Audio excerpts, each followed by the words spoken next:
और अब सीधे लिए चलते हैं आपको यूपी के संबल, जहां पर यूपी के सीएम योगी आदित्यनाथ जनसभा को संबोधित कर रहे हैं।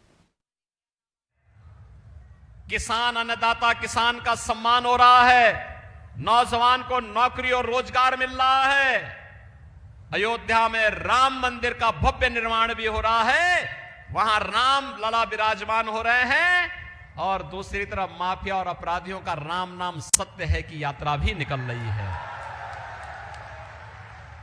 एक साथ राम के ही नाम पर सारे काम हो जा रहे हैं। और बहनों और भाइयों, इसीलिए आज हम सब आए हैं। आपने देखा होगा, मैं केवल आपसे एक बात पूछना चाहता हूं, कांग्रेस का घोषणा पत्र आपने देखा होगा। एक प्रकार से यानी इंडी गठबंधन जो है, कांग्रेस, सपा और उनके साथ जो और भी तमाम लोग जुड़े हुए हैं, इन सब का गठबंधन है ये। और ये गठबंधन कैसे? स्वार्थ का गठबंधन। ये गठबंधन देश के लिए नहीं है, ये गठबंधन किसके लिए है? आज आपने देखा होगा, पाकिस्तान का एक मंत्री, पूर्व मंत्री राहुल गांधी की तारीफ कर रहा है। यानी भारत में कोई तारीफ नहीं करता, क्योंकि लोगों को मालूम है जब भी भारत पे संकट आएगा तो राहुल गांधी सबसे पहले इटली भागेगा, तब से भारत की याद नहीं आती है, तब से भारत की जनता याद नहीं आती है। लेकिन जब चुनाव आते हैं तब रामलला भी उनको याद आते हैं, तब वह उत्तर प्रदेश में आ थमकते हैं, फिर चुनावी गठबंधन करके फिर गायब हो जाएंगे, फिर 5 वर्ष तक कभी नहीं दिखाई देंगे। और बहनों और भाइयों, मैं आप सबसे यही कहने के लिए आज आया हूं कि भारतीय जनता पार्टी ने एक और गरीब कल्याण को लेकर के, भारत को आत्मनिर्भर और विकसित भारत की संकल्पना को लेकर के मोदी जी के नेतृत्व में इस चुनावी समर में आपके बीच में उतरी है। मोदी जी के नेतृत्व में विकास हुआ है और विकास होगा, भारत को विकसित भारत के रूप में स्थापित करेंगे। लेकिन दूसरी तरफ इंडी गठबंधन क्या कहता है, कांग्रेस और सपा का गठबंधन क्या कहता है?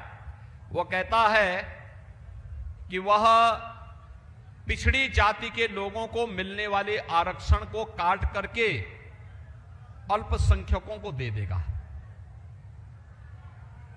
वह कहता है अनुसूचित जाति के लोगों को मिलने वाले आरक्षण में से कुछ हिस्सा काट करके वह अल्पसंख्यकों को बांट देगा।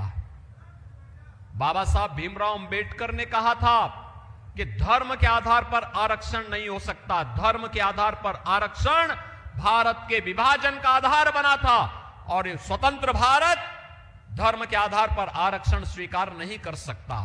फिर कांग्रेस और सपा के लोग क्या चाहते हैं? क्या देश का फिर से विभाजन चाहते हैं? ये लोग किस आधार पर लड़ाने का कार्य कर रहे हैं? कहते हैं जातीय जनगणना करेंगे। क्यों करेंगे? इसलिए करेंगे जिससे पहले जातीय जनगणना करके अलग अलग जातियों को अलग अलग समूह बनाएंगे, फिर इन जातियों को आपस में लड़ाएंगे, और फिर लड़ाने के बाद कहेंगे कि देखो तुम्हारी तो लड़ाई आपस में इतनी ज्यादा है कि तुम सुलझ नहीं पाएगी, अब एक काम करते हैं कि तुम्हें जो ये आरक्षण मिलता है तुम पहले आपस में झगड़ा सुलझा देना, तब तक इस आरक्षण का लाभ मुसलमानों को दे देते हैं। ये करने वाली है कांग्रेस और सपा का गठबंधन। ऐसे ही अनुसूचित जाति के लोगों के, अनुसूचित जनजाति के लोगों के अधिकारों पे भी सेंध लगाएंगे, और भारतीय जनता पार्टी मोदी जी के नेतृत्व में इसको स्वीकार नहीं करेगी, हरगिज स्वीकार नहीं करेगी। हमारी पिछड़ी जाति के, अनुसूचित जाति और जनजाति के लोगों को मिलने वाले आरक्षण में सेंध किसी भी प्रकार से और किसी भी दल को नहीं लगाने दिया जाएगा।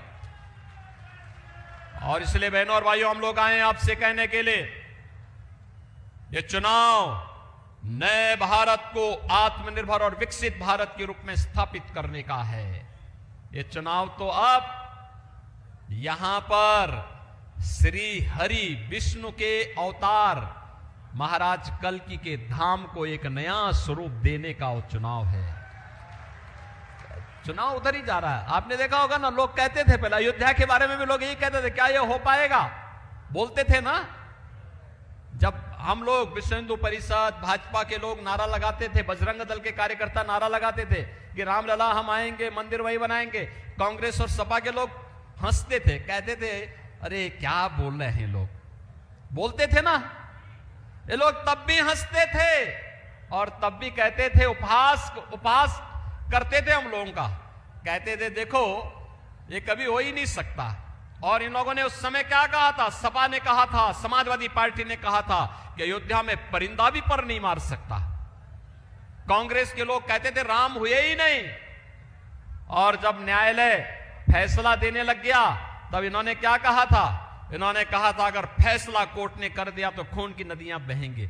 अरे हमने कहा ये नया यूपी है भाई, यहां खून की नदियां नहीं, मच्छर भी नहीं मरने वाला है, काहे आप चिंता मत करो, कुछ नहीं होगा। आपने 7 वर्ष में कोई कर्फ्यू देखा यूपी में? कोई दंगा देखा है क्या? अब दंगा नहीं होता यहां। कर्फ्यू का स्थान तो कावड़ यात्रा ने ले लिया है।